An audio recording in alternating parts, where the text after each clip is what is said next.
नमस्कार बच्चों, मेरा नाम है राहुल और आप देख रहे हैं MSc क्लास अध्याय 1 रासायनिक अभिक्रिया एवं समीकरण क्लास 10th भाग 2। भाग 1 हम पहले ही कर चुके हैं। भाग 1 में हमने क्या क्या किया था वो एक बार देख लेते हैं। भाग 1 में हमने देखा था रासायनिक अभिक्रिया किसे कहते हैं, रासायनिक अभिक्रियाओं के अभिलक्षण और रासायनिक अभिक्रिया और रासायनिक समीकरण किसे कहते हैं, अभिकारक और उत्पाद के बारे में हमने चर्चा की थी। अगर वो आपको वीडियो नहीं देखी है तो लिंक डिस्क्रिप्शन में है, वहां से आप आसानी से देख सकते हैं। आज हम भाग 2 के बारे में चर्चा करेंगे। 2 के बारे में क्या क्या पढ़ेंगे वो हम देख लेते हैं। संतुलित रासायनिक समीकरण किसे कहते हैं, असंतुलित रासायनिक समीकरण किसे कहते हैं, रासायनिक समीकरण का संतुलन किसे कहते हैं, रासायनिक मतलब समीकरणों को संतुलित या रासायनिक समीकरणों को संतुलित करना क्यों आवश्यक है। ठीक है, ये चीज़ों को हम बारे में इस भाग में चर्चा करेंगे। भाग तो सबसे पहला क्वेश्चन है, संतुलित रासायनिक समीकरण किसे कहते हैं। कोई भी आप समीकरण अगर लिखते हैं, जैसे हमने पिछली बार एक समीकरण लिखा था, जैसे मैग्नीशियम, देखो फिर मेरा एम स्मॉल हो गया, कृपया बच्चों एम को हमेशा कैपिटल रखें। ठीक है, इस प्रकार Mg+O इस प्रकार से विक्रिया होती है आपका MgO, मैग्नीशियम ऑक्साइड बनता है। यहाँ पे ऑक्सीजन 2 था, इस प्रकार से यहाँ पे आपके पास अभिकारक कहते हैं और ये आपका उत्पाद है। अब यहाँ पे देखेंगे जहाँ पे ऑक्सीजन यहाँ पे 2 मॉलिक्यूल्स है, ठीक है, वहाँ पे देखेंगे 1 है, तो इसे अभी संतुलित है, इसे संतुलित करते हैं। तो यहाँ पे भी आपका 2 है, तो यहाँ पे 2 लगाते हैं तो ऑक्सीजन तो 2 बन जाता है, लेकिन मैग्नीशियम आपका 2 ज़्यादा हो जाता है, यहाँ पे नहीं है, तो यहाँ इस प्रकार से इसे 2 लगाते हैं। अब ये आपका एक संतुलित रासायनिक समीकरण है, तो इसे लिखेंगे किस प्रकार से एक बार देख लेते हैं। आपका इसे इस प्रकार से लिखना है, संतुलित रासायनिक समीकरण। ठीक है, ऐसा रासायनिक समीकरण जिसमें अभिकारकों और उत्पादों में प्रत्येक तत्व के परमाणुओं की संख्या बराबर हो, संतुलित रासायनिक समीकरण कहलाता है। अब यहाँ पे मैग्नीशियम और देखेंगे तो यहाँ पे परमाणु की संख्या बराबर है, पहले O2 था, यहाँ पे काले रंग से 2 मैंने बाद में लगाया, ये मैग्नीशियम जानने के बाद यहाँ पे 2। अब यह एक संतुलित रासायनिक समीकरण है। ठीक है, तो जिंक सल्फ्यूरिक अम्ल और इसका जो उत्पाद बनता है जिंक सल्फेट और हाइड्रोजन गैस बनके तैयार होती है। यह है आपका एक संतुलित रासायनिक समीकरण है, क्योंकि परमाणु संख्या हाइड्रोजन यहाँ 2 है, यहाँ पे भी 2 है, H2SO4 यहाँ पे H2SO4, जिंक 1 ही है, यहाँ पे भी जिंक 1 ही है। तो यह आपका एक रासायनिक जो समीकरण है, यह आपका संतुलित रासायनिक समीकरण है। ठीक, उम्मीद है चीज़ें आपको समझ में आ रही होगी। क्वेश्चन नंबर आगे चलते हैं, ये हमने कर लिया। अब ये आते हैं, असंतुलित रासायनिक समीकरण किसे कहते हैं। तो आपका यही है असंतुलित रासायनिक समीकरण। अगर मैग्नीशियम को करते हैं Mg+O2, अब आपका MgO बन के तैयार होता है, जिसे मैग्नीशियम ऑक्साइड कहते हैं। ये आपका असंतुलित रासायनिक समीकरण है। असंतुलित रासायनिक समीकरण क्यों है, क्योंकि परमाणु की संख्या बराबर नहीं है। यहाँ पे O2 है, मतलब यहाँ पे ऑक्सीजन के 2 है, लेकिन यहाँ पे ऑक्सीजन 1 है, तो इस प्रकार के समीकरण को असंतुलित रासायनिक समीकरण कहते हैं। कई बार पेपर में आ जाता है कंकाली समीकरण किसे कहते हैं, कंकाली। ठीक है, कंकाली समीकरण किसे कहते हैं। तो असंतुलित रासायनिक समीकरण को ही कंकाली समीकरण कहते हैं, क्योंकि जो भी हम अभिक्रिया कराते हैं पहले वो कंकाल के रूप में तैयार होती है, उसे हम बाद में संतुलित करते हैं, पहले वो असंतुलित ही रहती है। तो चलिए एक बार इसे देखते हैं किस प्रकार से लिखेंगे। ठीक है, वो आपका इस प्रकार से है आपका।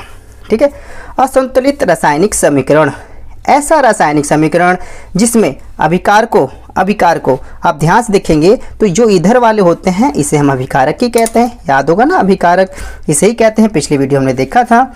जिसमें अभिकारकों और उत्पादों में परमाणुओं की संख्या असमान हो, असमान, देखो बच्चों अलग रखा है, ठीक है, असमान हो या तो समान न हो, आपका लिखने का तरीका अलग अलग हो सकता है, संख्या असमान हो, असंतुलित रासायनिक समीकरण कहलाता है।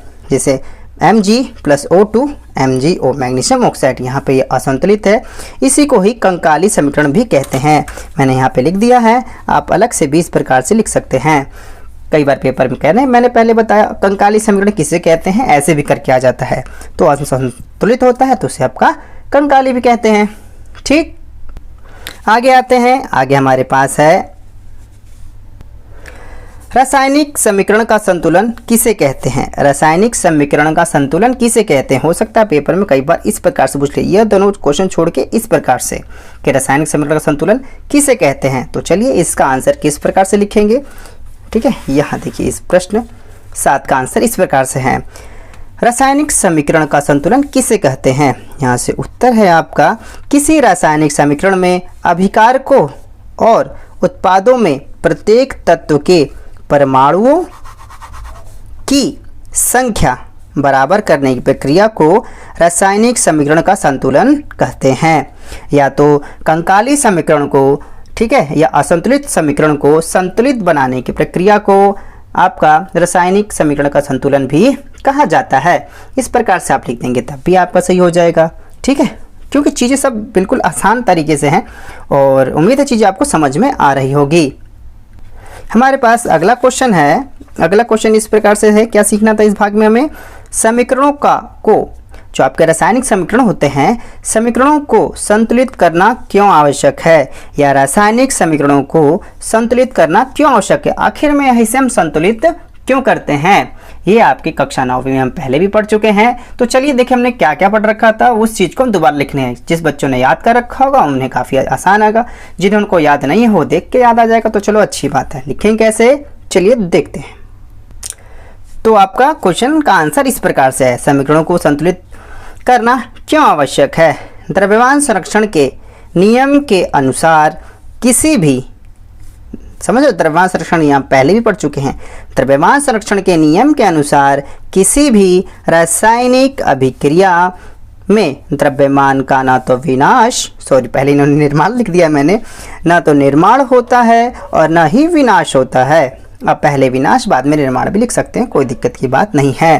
द्रव्यमान संरक्षण के नियम के अनुसार किसी भी रासायनिक अभिक्रिया में द्रव्यमान का ना तो निर्माण होता है और ना ही विनाश होता है, ठीक है।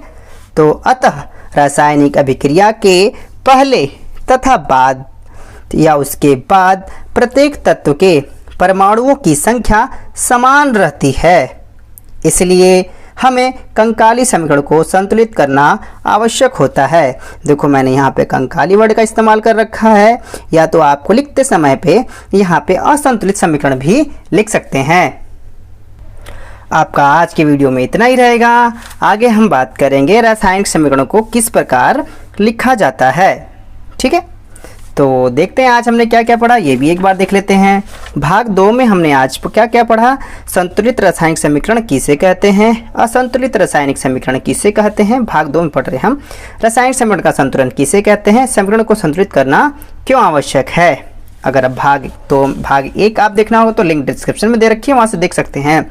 भाग 1 में हमने क्या क्या पढ़ा था, रासायनिक अभिक्रिया किसे कहते हैं, रासायनिक अभिक्रिया के अभिलक्षण, और मैं आपको ये बार बार इस वजह से भी दिखा देता हूँ ताकि आपको जो कोई पीछे कुछ शब्द होते हैं, शब्द देख के भी याद आ जाते हैं, तो इससे आपका साथ के साथ रिवीजन भी होता रहेगा टॉपिक को देखते हुए। अवस्था में परिवर्तन, रंग में परिवर्तन, गैसों का उत्सर्जन, तापमान में परिवर्तन और रासायनिक अभिक्रिया किसे कहते हैं, ये हमने पढ़ा था। अभिकारक और उत्पाद के बारे में पढ़ा था। भाग 1 में हमने इस बारे में चर्चा की थी। आपने भाग 1 नहीं देखा तो लिंक डिस्क्रिप्शन में है, वहाँ पे आसानी से देख सकते हैं। MyCBSE क्लास के इस वीडियो को देखने से अगर आपको थोड़ा सा भी लाभ होता है तो उसे आप लाइक दे सकते हैं, जिससे मुझे भी थोड़ा बहुत अच्छा लगेगा। MyCBSE क्लास की इस वीडियो को देखने के लिए धन्यवाद। तब तक के लिए जय हिंद, जय भारत।